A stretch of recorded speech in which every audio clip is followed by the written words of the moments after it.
हाँ, ये तो सही है कि संदेशखाली में जो बीजेपी पार्टी आने वाले हैं और फैक्ट फाइंडिंग टीम आने वाला है वो तो रुक जाता है। लेकिन संदेशखाली में जो गांव है, जो खुलना गांव और संदेशखाली गांव, वो गांव ने जो लड़की है, जो वुमेन है, वो कहते हैं कि अब भी डर है। गांव में डर है क्योंकि ये शिबू हजरा और शेख शाहजहां का जो पार्टी है, वो पार्टी का लोगों के दिन आके ये जो घर है, ये घर पूरा खाली है। जो जमीन है या को जो किसानों का जो जमीन है, वो जमीन छीन लेंगे। महिला कहते हैं कि मैं अब भी डरे हुए हैं, जैसे है ये दंश खत्म हुआ है, हम पर फिर से नया अत्याचार शुरू हो जाता है। ये बहुत डरावना है। हम शिबू हजरा शेख शाहजहां की गिरफ्तारी चाहिए। हम शिबू हजरा और शेख शाहजहां की गिरफ्तारी चाहिए। बिल्कुल अलीना, आपसे आगे भी अपडेट लेंगे, लेकिन इस बीच आपको बता देते हैं क्या कुछ कहा गया है मिथुन चक्रवर्ती की ओर से। साफ तौर पे जिस तरह से इस वक्त वहां के हालात देखने को मिल रहे हैं, बीजेपी डेलीगेशन को रोक दिया गया है, कैसे हमलावर है मिथुन चक्रवर्ती, ये समझिए। क्योंकि अहम सवाल तो यही है कि अभी तक इस मामले में शाहजहां शेख की गिरफ्तारी क्यों नहीं हुई है। मिथुन चक्रवर्ती ने बड़ा हमला बोला है बंगाल की सरकार पर। उन्होंने कहा है कि संदेशखाली में जो कुछ हो रहा है उस पर अब जवाब देना होगा। सुनिए क्या कहा है, सुनिए। যদি মহিলাদের সাথে এইভাবে ব্যবহার হয়, মহিলাদের সাথে এইভাবে তাদের ইউজ করা হয়, আই থিঙ্ক এর থেকে ঘৃণনীয় কাজ কিছু হতে পারে। इससे ज़्यादा घिनौने काम कुछ नहीं हो सकता है। I understand, but you are with the women, you are playing such kind of games, I mean, it's unbelievable. चलिए, politics is a different thing. हम पॉलिटिकल लड़ाई करेंगे, पॉलिटिकल बातें करेंगे, this is beyond politics. I think you all have the responsibility to see that इसके बाद उनके ऊपर कोई अत्याचार ना हो। They have the rights, they have the voice, and the voice should not be clogged.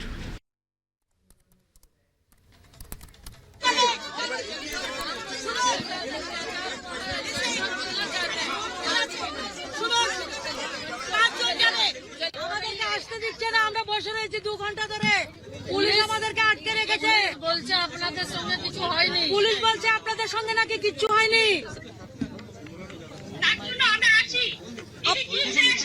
আপনারা আসুন, আমরা বসছি, আপনারা আসুন, আমরা বসছি, আমরা দেখা করবো, আপনারা আসুন, আমি বসছি আপনাদের সাথে। আমাদেরকে আসতে দিচ্ছে না, আমরা বসে রয়েছি 2 ঘন্টা ধরে, পুলিশ আমাদেরকে আটকে রেখেছে। বলছে আপনাদের সঙ্গে কিছু হয়নি, পুলিশ বলছে আপনাদের সঙ্গে নাকি কিচ্ছু হয়নি। আপনারা আসুন, আমরা বসছি, আপনারা আসুন, আমরা বসছি, আমরা দেখা করবো, আপনারা আসুন, আমি বসছি আপনাদের সাথে দেখা করে যাবো। আপনারা আসুন, আমরা রামপুরে আছি বলে, আমরা রামপুরে আছি।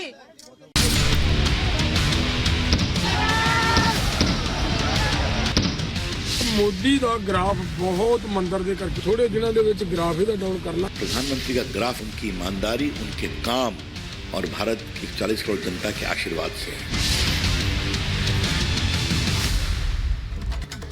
और चलिए अगली खबर आपको बताएंगे। प्रदर्शनकारियों का मोदी रोको एजेंडा आखिर क्या है। देखिए, अब सड़क पर जाम कर दिया है। आपको बता दें, पटियाला और राजपुरा हाईवे पर बसें दिख रही हैं, लंबी लंबी कतार यहां पर दिख रही है। सड़क को जाम कर दिया है, लोगों को आने जाने में काफी दिक्कतों का सामना करना पड़ेगा क्योंकि हाईवे ही जाम कर दिया है।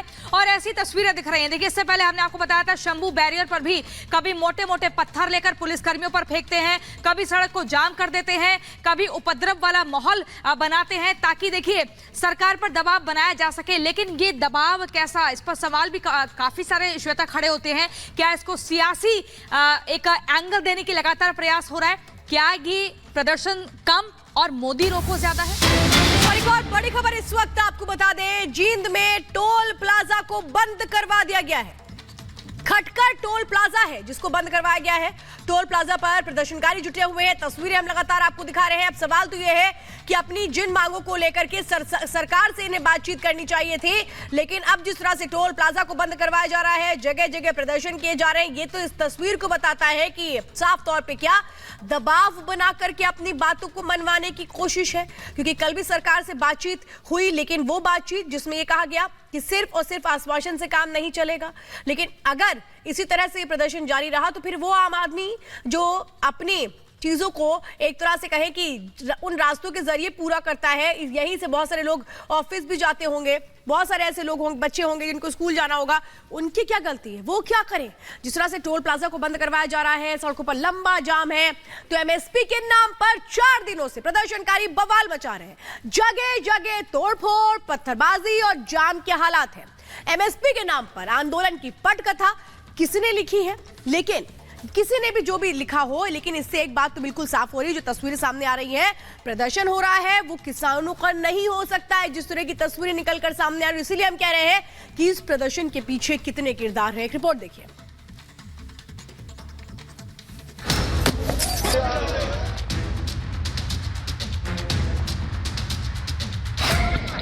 बॉर्डर पर सड़क पर जाम, पत्थरबाजी, बवाल। क्या एमएसपी इनकी मांग हो सकती है या सिर्फ हंगामा करना ही इनका मकसद? क्योंकि जिस तरह बवाल हो रहा है, क्या वो एक किसान कर सकता है? किसान आंदोलन की आड़ में साजिश किए वो तस्वीरें हैं जिसके जरिए प्रदर्शनकारी बवाल मचा रहे हैं। ये वो साजिश की तस्वीरें हैं जिसे किसानों का नाम देकर बदनाम करने की कोशिशें हो रही हैं।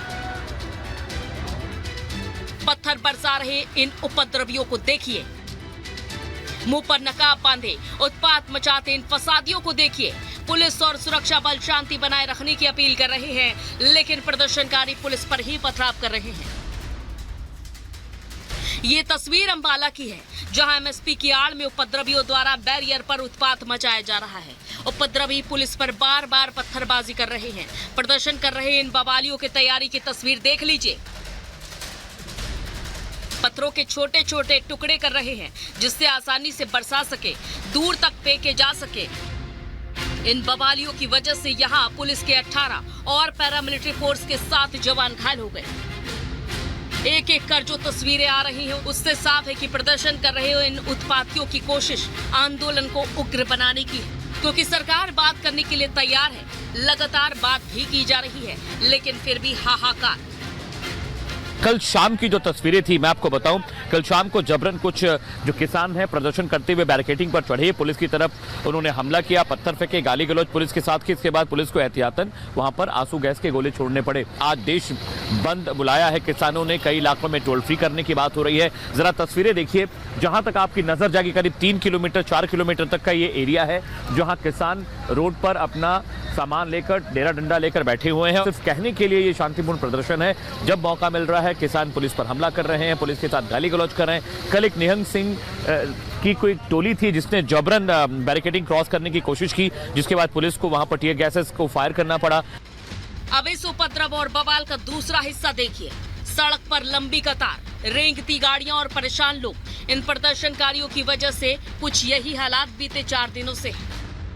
इस वक्त मैं गाजीपुर बॉर्डर पर मौजूद हूँ और लगातार तस्वीरें इस तरह की है कि यहाँ आने जाने वालों को बेहद परेशानी का सामना करना पड़ रहा है। तस्वीरों में लगातार आप देख पा रहे हैं कि किस तरह से हैवी ट्रैफिक की वजह से लोगों को मुसीबतों का सामना करना पड़ रहा है। अब जरा मैं उज्जवल से कहूंगा कि एक तस्वीर दिखाइए। यहाँ नजदीक में ही हॉस्पिटल है और उस हॉस्पिटल में आने जाने वाले मरीजों की तकलीफें कैसी है जरा देखिए। 3 एम्बुलेंस जो है वो अभी आपको इस हैवी ट्रैफिक में फंसी हुई नजर आ रही है। ये एक एम्बुलेंस है, इसके ठीक पीछे एक एम्बुलेंस है और उसके भी पीछे एक एम्बुलेंस नजर आ रही है। ये खामियाजा जो है वो आम लोगों को भुगतना पड़ रहा है, मरीजों को भुगतना पड़ रहा है। विरोध प्रदर्शन और आंदोलन हर नागरिक का अधिकार है, लेकिन आंदोलन की आड़ में उपद्रव मचाना, तोड़ फोड़ करना, पुलिस पर हमले करना, क्या ये जायज है? सरकार बार बार बैठकें कर किसानों की मांगों पर चर्चा कर रही है, उनकी मांगे भी मान ले रही है, लेकिन हर बार किसान अपनी नई मांग जोड़ दे रहे हैं। यानी किसानों के इस रवैये से ये साफ है कि आंदोलन का मकसद किसान हित नहीं। तो क्या आंदोलनकारी एमएसपी की आड़ में 24 के चुनाव का माहौल खराब करके सरकार को किसान विरोधी साबित करना चाह रहे हैं? Bureau report, Republic Bharat.